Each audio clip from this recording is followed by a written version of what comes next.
बरसात की वो रात। बरसात के दिन थे। मुझे एक शहर में किसी काम से जाना था। ऑफिस के बहुत ज़रूरी कागजात पहुंचाने थे वहां, इसलिए मैं वहां ट्रेन से पहुंचा। पहुंचते पहुंचते शाम हो चली थी। मैंने ऑफिस के कागजात हिफाजत के साथ ऑफिस के पास तक पहुंचा दिए। फिर बाहर आकर एक दुकान पर चाय पी और एक समोसा खाया। रेलवे स्टेशन पहुंचा तो वापस जाने की ट्रेन रात 3 बजे की थी। मैंने सोचा, यहाँ रुक कर समय क्यों बर्बाद करना। मैं बस स्टॉप जाकर देखता हूँ कि शायद कोई बस मिल जाए। बस स्टॉप पहुँचा तो उन्होंने कहा कि रात 11 बजे की बस है। मैंने सोचा 3 बजे की ट्रेन से 11 बजे की बस तो ठीक ही है। इसी आपाधापी में शाम के 7:30 बज गए।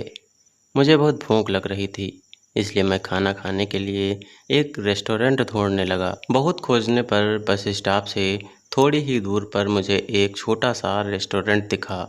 मैं वहां पहुंचा और खाने का ऑर्डर दिया। मैंने केवल दाल फ्राई और रोटियां ही मंगाई। बरसात में ज़्यादा हैवी खाना ठीक नहीं था। ऊपर से मुझे बस में सफ़र करना था, तो मैंने हल्का भोजन ही लिया। खाना खाते खाते 8 बज चुके थे। खाना खाकर मैंने रेस्टोरेंट का बिल अदा किया और एक पानी की बोतल खरीद कर जैसे ही मैं बाहर आया तो बहुत ज़ोर की बरसात शुरू हो गई। मैं रेनकोट लेकर चला था, इसलिए बैग से मैंने रेनकोट निकाल कर पहन लिया और बरसात से बचते बचाते बस स्टॉप तक पहुंचा। वहां मैंने वेटिंग रूम तलाशा और उसके भीतर चला गया। मैं उसके भीतर चला तो गया, लेकिन मैंने तब गौर किया कि वेटिंग रूम बस स्टॉप से इतनी दूर क्यों है, वो भी इतनी सुनसान जगह पर। मैं जैसे ही बेंच पर बैठा तो वहाँ की लाइट चली गई। ऊपर से बादल गरज रहे थे और बिजली चमक रही थी। मुझे बहुत डर लग रहा था, इसलिए मैंने अपने मोबाइल फ़ोन की लाइट जला ली। फिर लगा कि ना जाने कितनी देर बाद लाइट आएगी। मेरा फ़ोन डिस्चार्ज हो गया, तो इसलिए मैंने फ़ोन ऑफ कर लिया। अब मुझे बहुत डर लग रहा था। बाहर बहुत ज़ोरों की बरसात थी और मैं बाहर भी नहीं जा सकता था। लेकिन भगवान का भला हो, कुछ ही देर में लाइट आ गई। लाइट आई तो मैंने राहत की सांस ली। मैं अब वेटिंग रूम की बेंच पर लेट गया। उस पर बहुत धूल थी, लेकिन मैंने उसे अपने बैग से रखे न्यूज़पेपर से झाड़ दिया था और आंखें बंद करके यूं ही लेट गया। कुछ ही देर में मुझे नींद आ गई। फिर कुछ देर बाद पायल के घुंघरुओं की छम छम से मेरी नींद टूटी और मैं जाग उठा।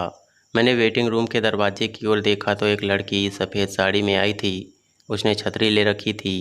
पहले उसने अपनी गीली छतरी को एक कोने में रखा और अपने गीले बालों से पानी झटकने लगी। उसने सफ़ेद साड़ी पहन रखी थी, जो कि बिल्कुल गीली हो चुकी थी। साथ में स्लीवलेस ब्लाउज पहन रखा था, जिससे उसके गोरे और सुडौल बाजू बहुत ही आकर्षक लग रहे थे। उसने कानों में झुमके पहने थे और माथे पर छोटी सी बिंदी लगा रखी थी। होठों पर लगी सुर्ख लाल लिपस्टिक उसकी खूबसूरती में चार चांद लगा रहे थे। उसका बदन छरहरा था और कमर पतली, ऊपर से साड़ी गीली होने पर पारदर्शी हो गई थी। उससे उसका बदन साड़ी से बाहर झांक रहा था। वो अपने बालों से जब पानी झटक चुकी तो मुझसे बोली, क्या मैं आपकी बेंच पर बैठ सकती हूँ? आपको कोई एतराज़ ना हो तो। मैंने कहा, जी ज़रूर। और वो इतना सुनकर बेंच पर बैठ गई। अब भी उसका ध्यान उसकी गीली साड़ी पर था और मेरा उस पर। हम मर्दों की आदत ही होती है कि खूबसूरत लड़की देखी नहीं कि उस पर नज़र गड़ा लेते हैं, और कसूर मेरा नहीं था। वो थी ही इतनी खूबसूरत, मैं भला उस पर से अपनी नज़रें कैसे हटा सकता था। कुछ ही देर में फिर से लाइट चली गई। वेटिंग रूम के भीतर घुप अंधेरा छा गया, लेकिन इस बार मुझे डर नहीं लग रहा था, क्योंकि वो जो मेरे बगल में बैठी थी। एकाएक किसी ने मेरा हाथ पकड़ा। मैं थोड़ा सहम गया। मैंने सोचा, न जान न पहचान, आखिर ये लड़की करना क्या चाहती है। पहले उसने मेरा हाथ पकड़ा, फिर वो अपने हाथ को मेरे सीने पर फिराने लगी। अब उसका हाथ मेरे सीने से होता हुआ मेरी गर्दन तक पहुंच गया। जब बात इतनी बढ़ गई तो मैंने उससे कहा, ये क्या कर रही हैं आप? वो बोली, क्यों, अच्छा नहीं लग रहा है आपको? मैंने शर्माते हुए कहा, नाम तो बता दीजिए अपना।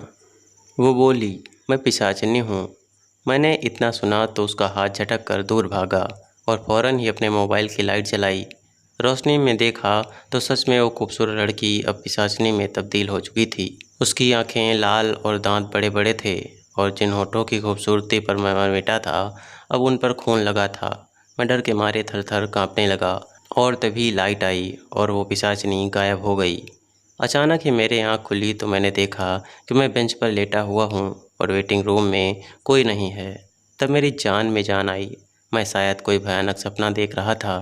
डर के मारे मेरा गला सूख गया था तो मैंने बोतल उठाकर पानी पिया। तभी वेटिंग रूम में बस स्टॉप का एक कर्मचारी आया और बोला, साहब आप यहाँ क्या कर रहे हैं?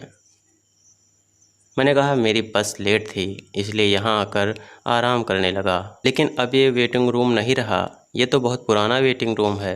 मैंने तो यहाँ की लाइट जलते देखी इसलिए बंद करने चला आया। वो कर्मचारी बोला। ओह, तो मैं गलत जगह आ गया, मैंने कहा। तब वो कर्मचारी बोला, हाँ साहब, कहते हैं कि इस वेटिंग रूम में कोई पिशाचनी आती है और लोगों का गला दबाती है। अब ये सुनकर मेरे होश उड़ गए और मैंने मन में सोचा, तो क्या मेरे सपने में मैंने वही पिशाचिनी देखी थी? और फिर मैं उस पुराने वेटिंग रूम से अपना सामान उठाकर बाहर आने लगा। तभी वो कर्मचारी बोला, साहब आप अपना छाता तो उठा लीजिए, इसे तो आप यही बोले जा रहे हैं। अब तो मैं बिल्कुल सन्न था और मुझे होश ही नहीं था। उसकी छतरी वेटिंग रूम में कैसे? क्या वो सच में यहाँ आई थी? अब भी जब कभी मुझे बरसात में वो रात याद आती है तो मेरे रोंगटे खड़े हो जाते हैं।